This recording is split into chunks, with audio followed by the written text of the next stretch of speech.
If you don't have partner safety, you're in early recovery. When you're trying to build back a relationship, there's nothing more important to keep her grounded than safety. Otherwise, there'll be dysregulation, there will be flooding and triggering, and you won't know what to do with it.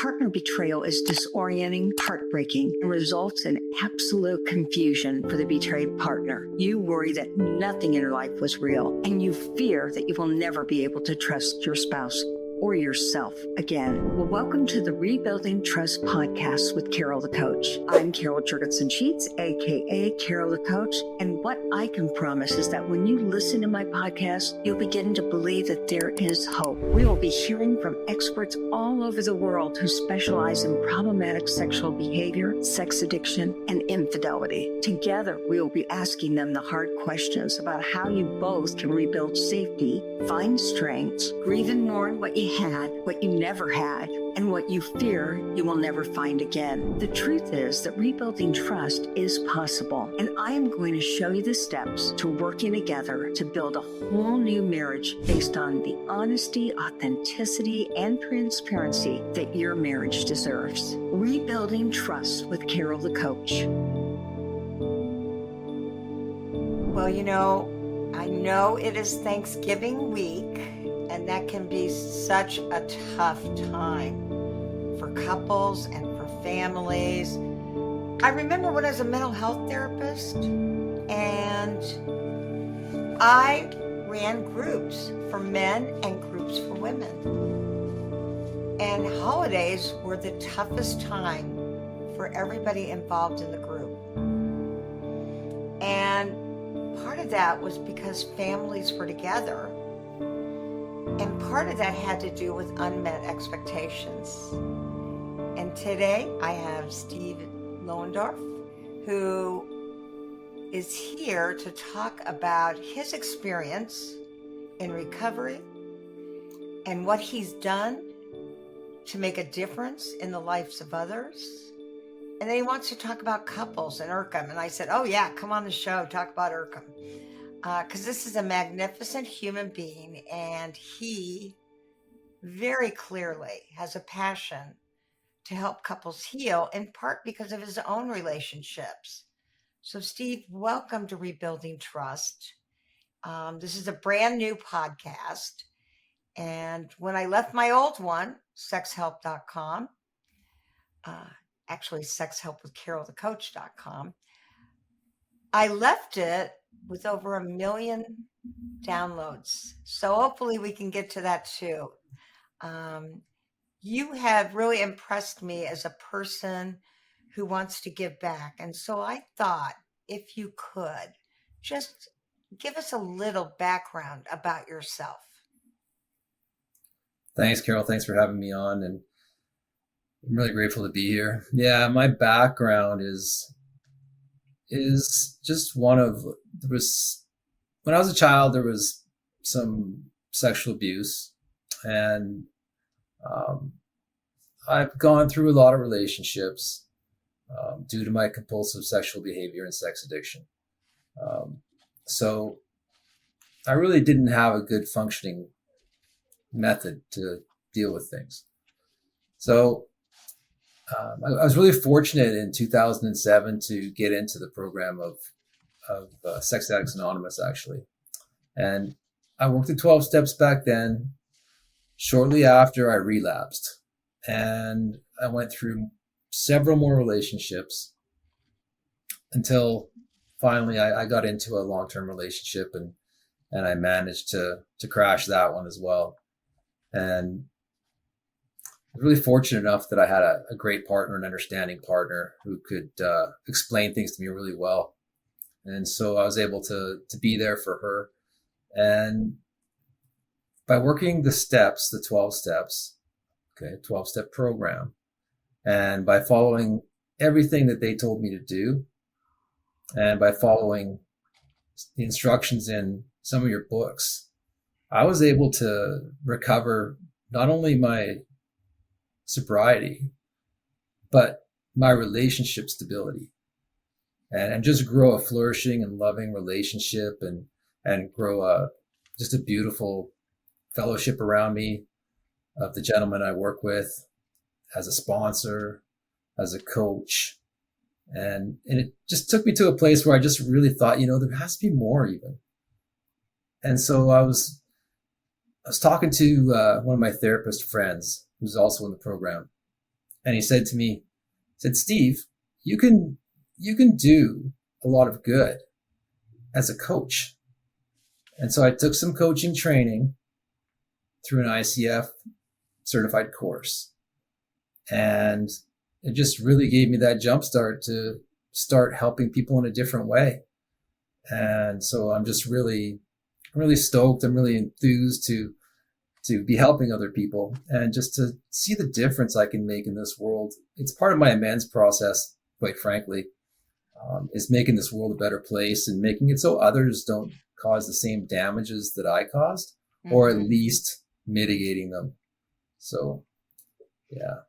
Well, I know that you gave us a timeline, but you have over a decade of active recovery, and you have mentioned something that is integral to getting healthy as a sex addict, and certainly helping partners to be able to measure if their husbands are really doing the work, and that is the 12-step work itself.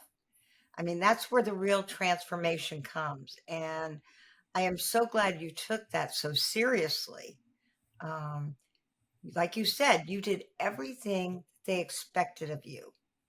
And it sounds like, I don't know this to be true, but it sounds like it was in direct proportion to how you felt you had harmed both yourself and other people. And so when you found the program, you said, I'm not going to reinvent the wheel. I am going to make a difference by following this pretty much to a T.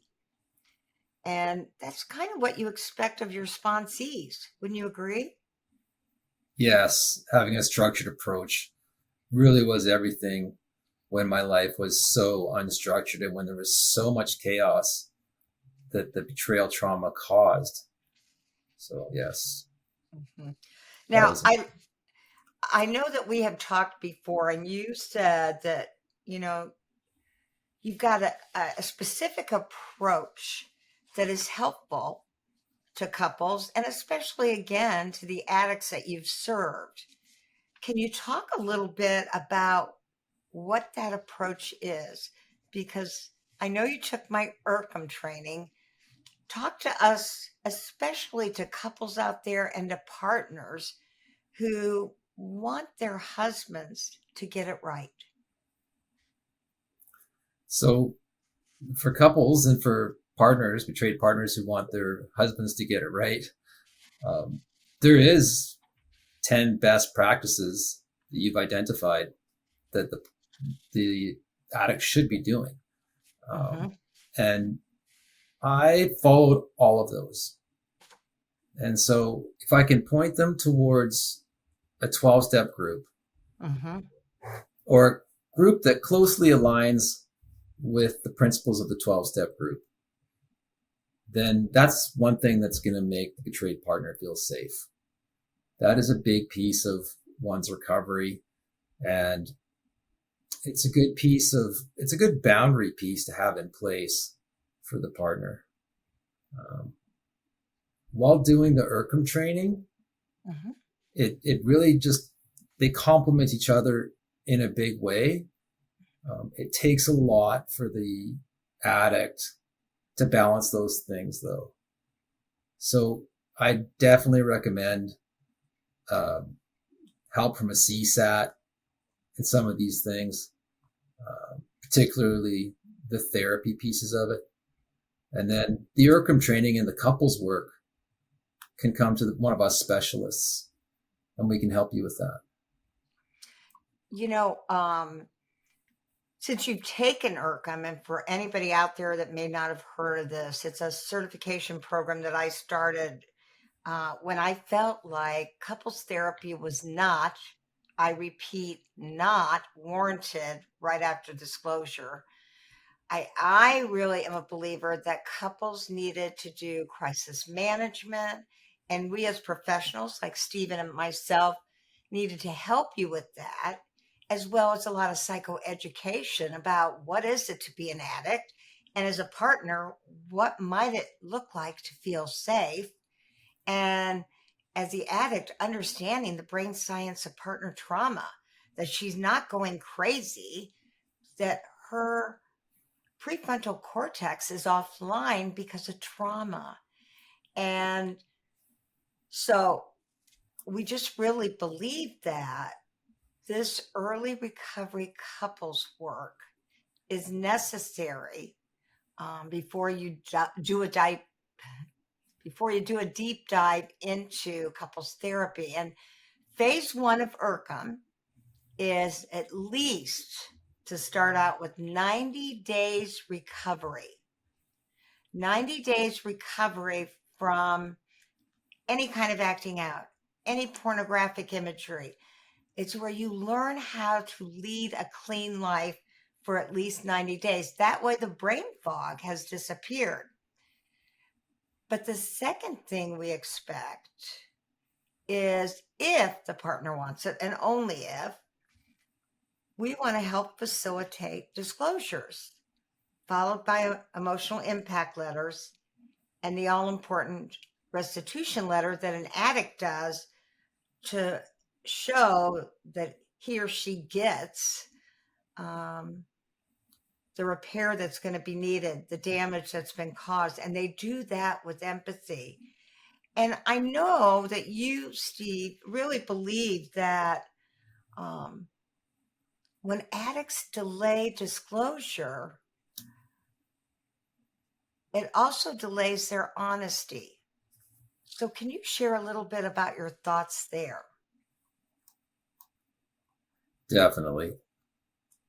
I'd also just go back very briefly and touch on the couples therapy and the fact that early recovery isn't the time for couples therapy. We tried to go to couples therapy. Mm-hmm. Our couples therapist basically fired us. She said, "You guys aren't ready for this. Quite frankly, you shouldn't be together. You need to probably go spend some time together, figure your stuff out, and come back to me," which you shouldn't even do because you shouldn't be together, is what she said. So the IRCM training really does give us the insight into how couples can repair their relationship. But the question was more, why do many addicts delay disclosure, and what finally shifts them towards full honesty? So mostly, the disclosure piece is a thing that scares the addict. Secrecy is familiar. We convince ourselves that more truth means more damage. And so we stick to these partial truths or try to explain our behavior instead of owning the emotional impact. Shame says, if I say this out loud, everything will fall apart. Mm-hmm. So for me and the guys I walk with, the shift towards full honesty happens when the pain and consequences of hiding finally become bigger than the fear of the truth. And the 12-step group I'm part of has a structured process, as we spoke of earlier. We move men through these steps in a steady, reasonable time frame so nobody gets stuck. Found that a lot. Guys get stuck. And as soon as you start getting some traction, that traction needs to be maintained. People become idle and they just lose the focus. So it keeps you honest, accountable. It keeps you out of idle time when you're busy working recovery, and eventually into a spot of sponsorship where you can start living with integrity instead of secrecy. So, for me, a huge piece of this, and you talked about this a little earlier, was the disclosure and polygraph. Well, I did one in 2008. And that experience, quite frankly, it rattled me to my core because I failed it. Mm-hmm. I remember you telling me that. Mm-hmm. Mm-hmm. So, and why'd you fail it? It was really because of the expectations that I had on myself and the expectations that my partner had on me, and the fact that those weren't aligned. So in other words, I knew she wanted more from me than what the therapist was suggesting that I put in the disclosure. And I thought that would be good enough for me to pass. And it wasn't. Mm-hmm.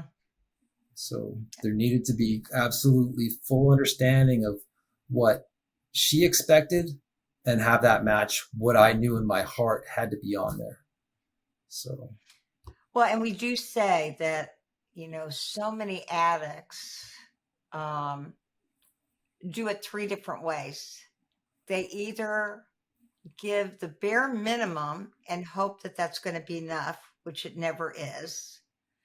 And of course, they don't want to hurt their partner, but this process is about truth. And when you've got that kind of truth, then you have integrity. And then the second kind of addict is the one that thinks I can fool this test. I can fool the disclosure process. I don't have to do it their way. I can do it my way. And that's very much addict thinking. So we know that he or she, probably he, has a lot more to go in terms of their own recovery. And then I have never met anybody who messed up because of nervousness, but I do know that it is not easy to go in there to be hooked up to all sorts of wires and not be nervous. And so a good polygrapher will know that too, and will build trust and make you feel at ease, and will give you questions that create a baseline. And if you spike a little bit, it doesn't mean you failed. It means there was something about that question that had a charge. I remember one of the men I worked with, the question was, have you told your wife everything about your sexual acting out? Well, he's an addict in recovery. And what he knew was he didn't know if he told her everything. He had absolutely been intentional with telling the truth, but there was still that little bit of doubt that could I have left something out, which then meant he spiked it and he felt like he failed. And so the polygrapher said, okay, we're going to clean this question up. And that's not going to be the question. The question is going to be, have you intentionally lied on this polygraph? Well, he knew he hadn't intentionally lied. And then he had a past polygraph. And, polygraphs in our field are somewhat controversial, more for the CSAT community than the APSATS community. Probably because APSATS is geared towards partners and CSATs are geared towards sex addiction. But we are coming together. We are learning who are good polygraphers, who does a good examination. And if I heard you correctly, you weren't ready to be 100% honest with that polygraph. Is that correct? I would have to say that's accurate.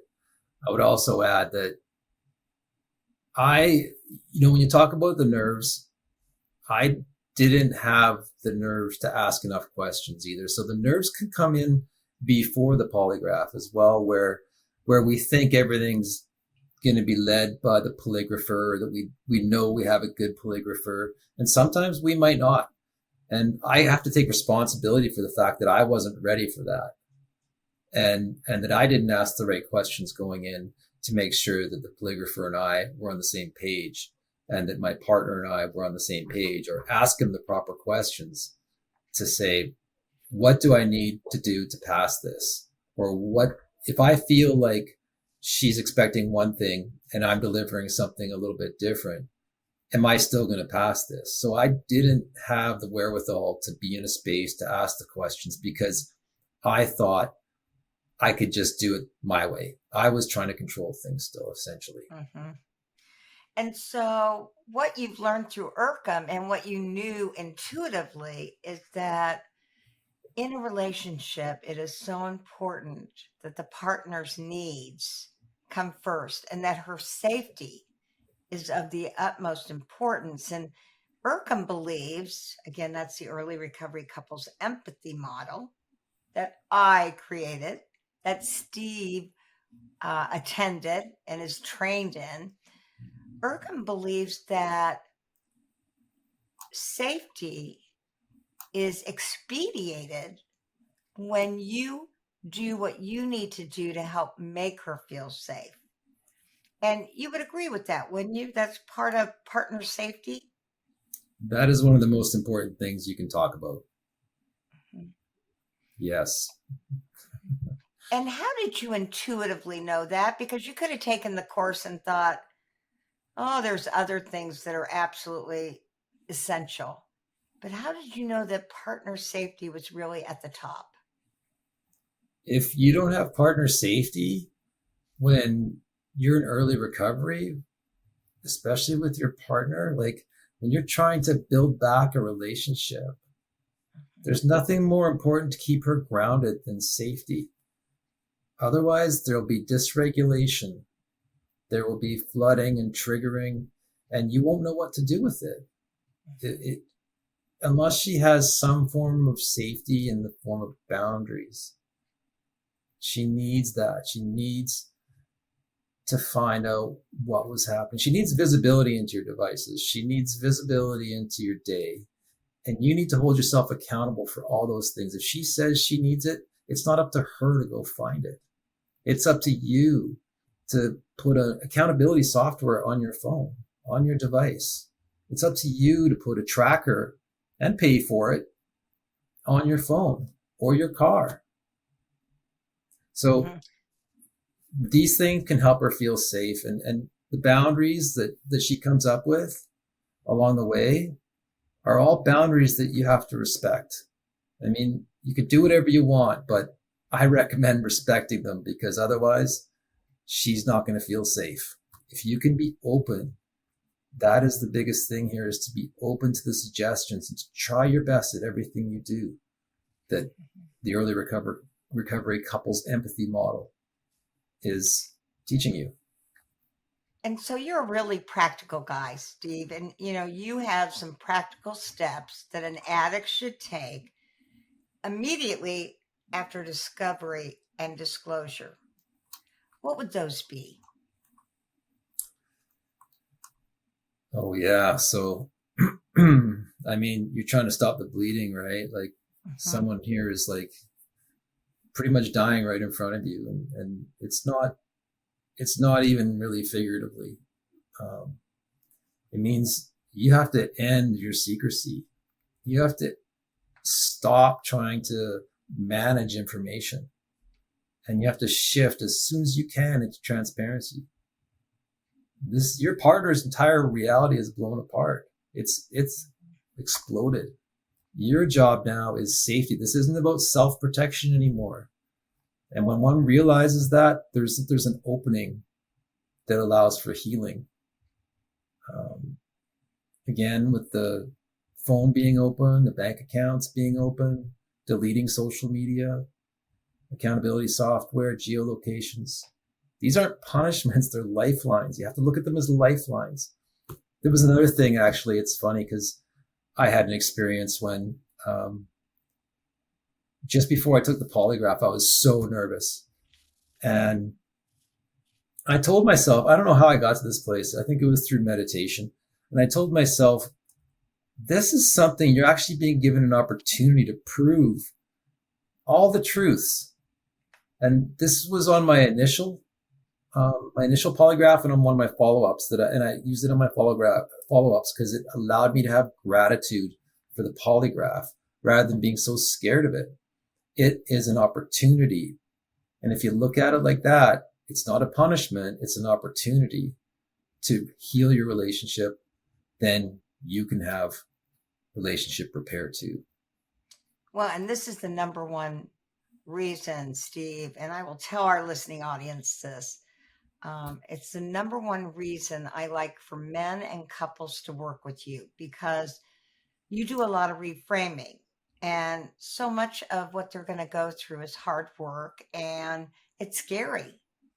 And when you reframe something and say, this is an opportunity for you to learn, or this is an opportunity for you to demonstrate that you are willing to come to the plate and do what it takes, that really shifts that energy. That's a great coaching skill. That's what I talk to lots and lots of my coaches that are in supervision about, is shifting that energy. And I love that. And I've seen you do this.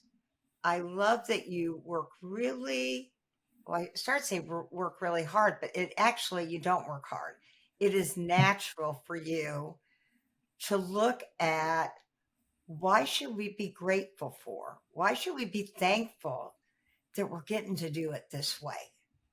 And when that happens, it makes recovery better.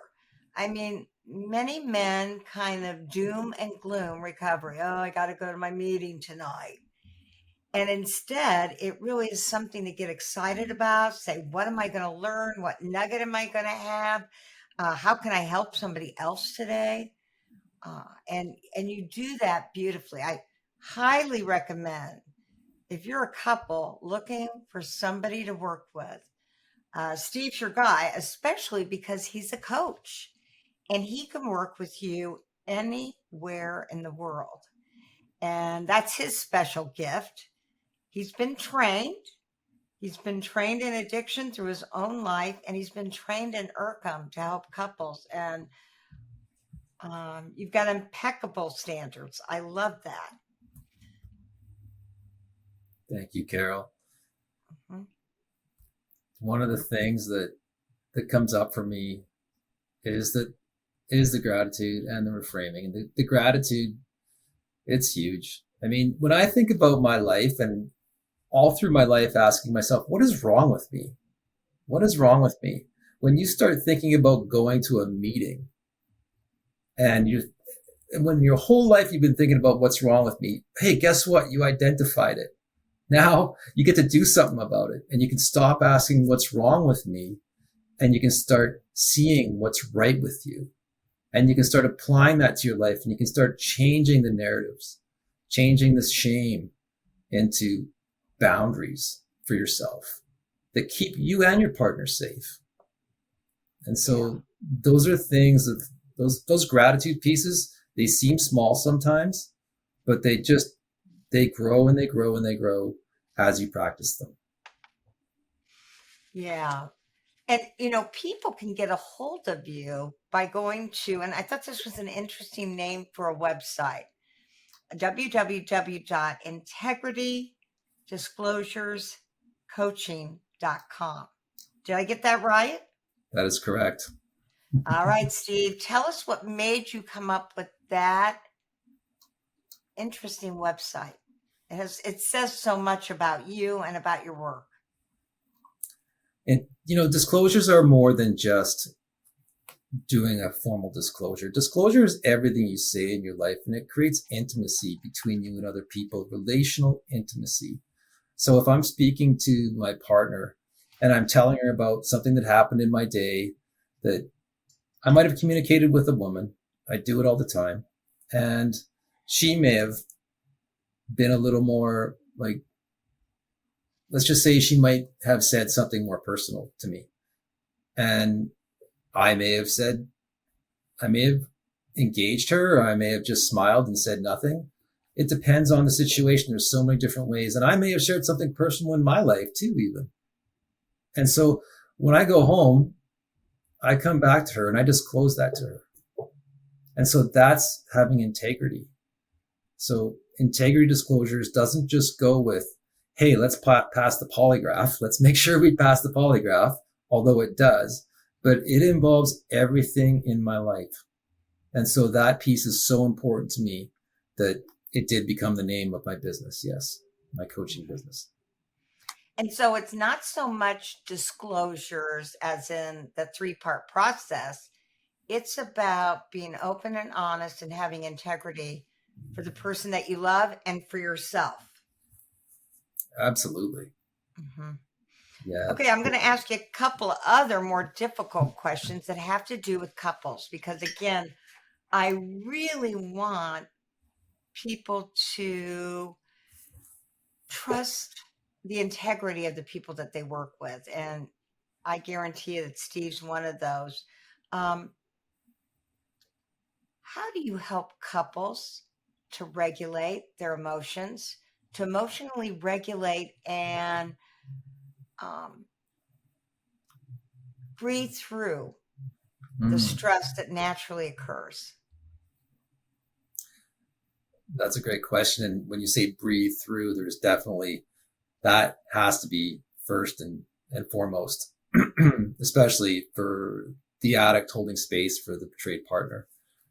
So there is a thing though, and it does start even long before the trigger. Emotional regulation isn't just something you do as a reaction. It's something you do proactively. So it might be a high trigger period.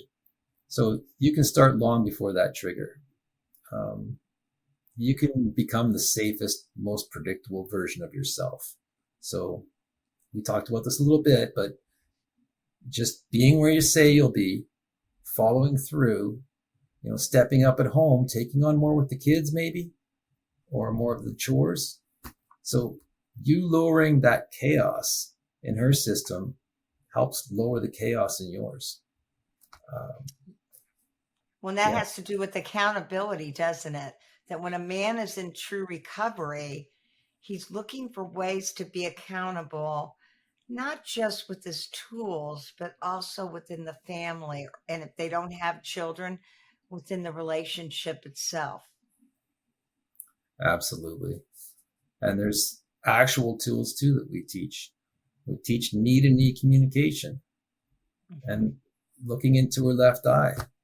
That's the side of the process of safety and connection. You taught me that, Carol.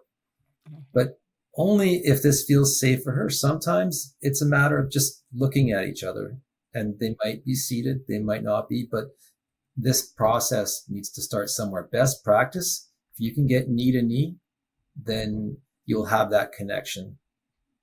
And if you can talk her into doing that or suggesting it when the triggers hit, these are tools that you can remind her of that you've been taught in the IRCM training with your partner. So she knows that these are best practices.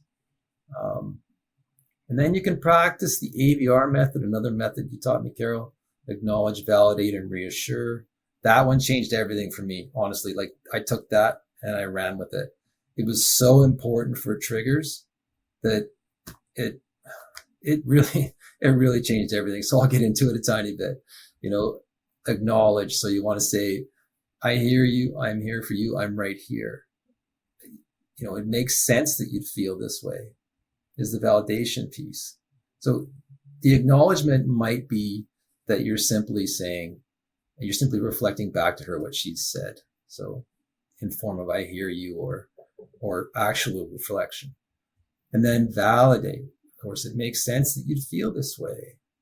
Sometimes you'll see her shoulders might drop and like she's not fighting to be believed anymore. It's like, whoa, you just actually validated me. That might be the first few times, or it might be the 10th time when she actually hears you do it, because it might take that long. It could take the 20th, but then reassure, a calming reassurance. The whole thing really needs to be grounded in a calm voice and tone. I'm working my program. You're safe right now. You're safe with me right now. I'm doing everything the couples work asks of me.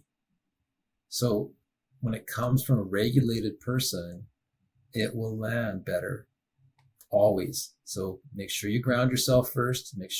Try to make sure your feet are on the floor if you're sitting down. Invite her to do the knees to knees or whatever feels safe for her.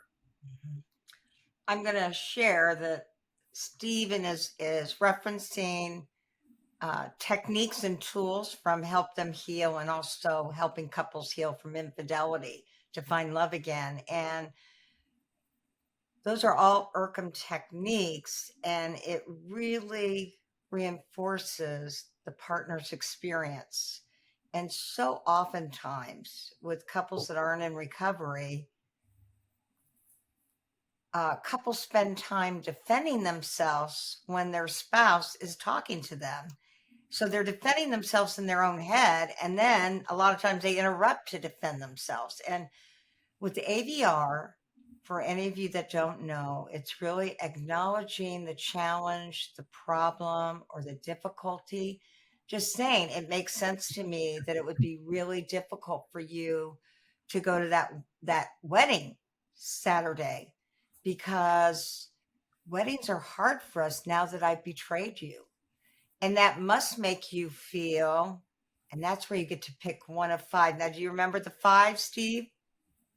Oh, well, that makes you feel. Five feelings? Oh, yeah. So I feel sad. I feel angry. I feel happy. That's not going to be one of them. No, that is. Well, it probably won't be in terms of speaking to her. Oh, I see what you're saying. Yeah, that's not going to fit that scenario. Yeah. Yeah. So, For our listening audience, if you have trouble remembering feelings, I'll give you the kid version. sad, mad, glad, Afraid Yeah. and lonely. afraid, and lonely. Yeah. And then if you want to use the adult version, it's anger, sadness, loneliness, fear, and happiness. So when you validate, you're validating her primary experience, and then you may get it right, but it's okay if you don't. If you say, and it must make you feel sad, and she goes, I'm not sad, I'm furious. I am furious right now that I would even have to struggle with this.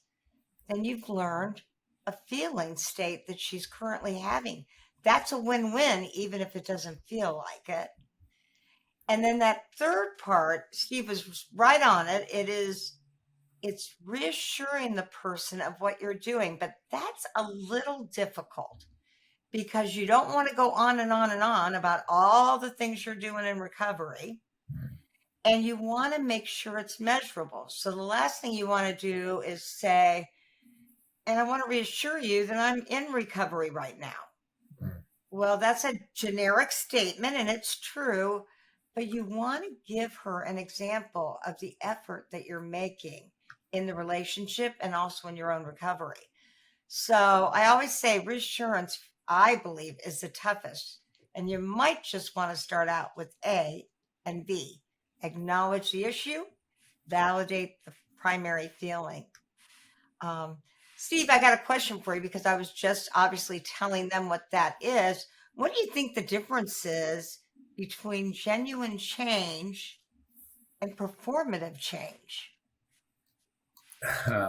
Genuine change is well, you said it a little bit there. It's actually measurable. You can see a consistency over time.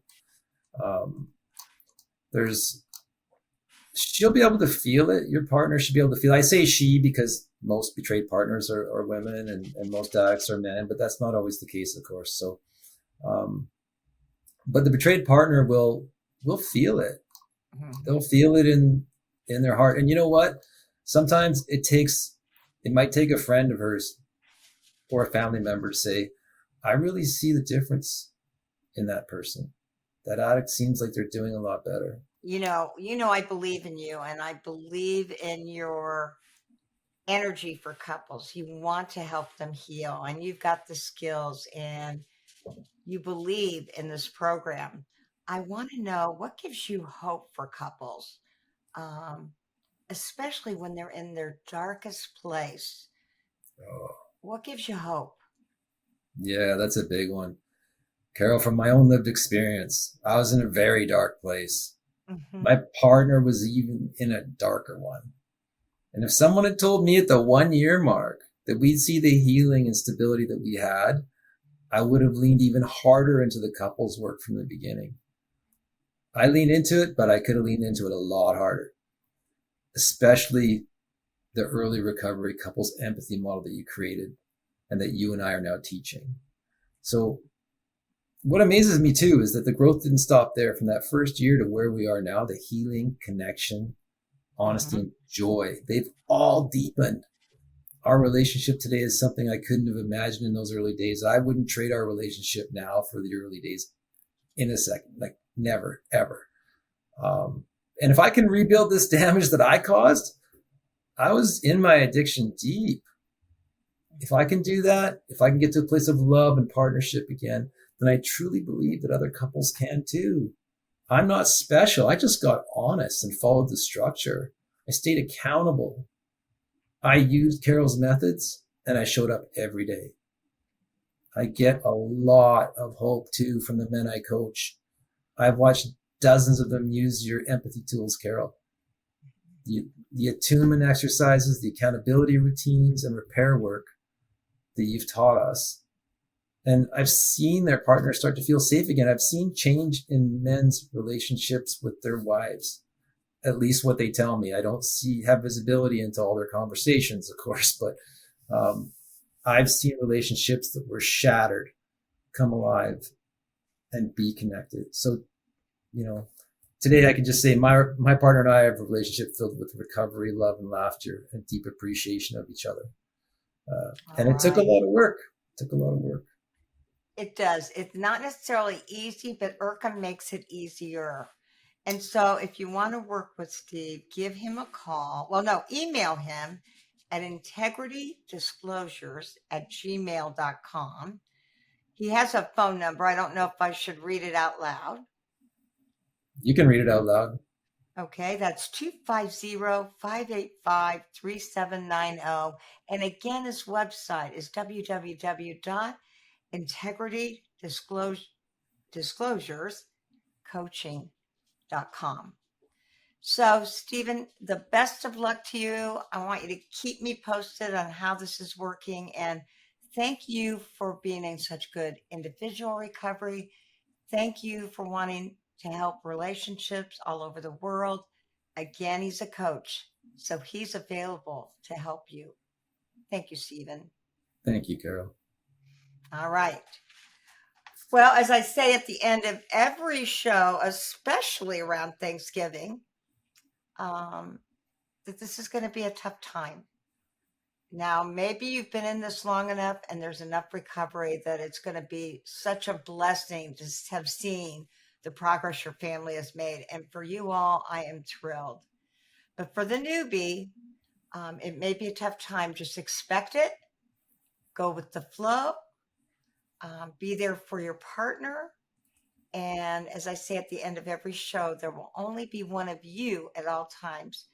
Fearlessly have the courage to be yourself. And we will see you next week.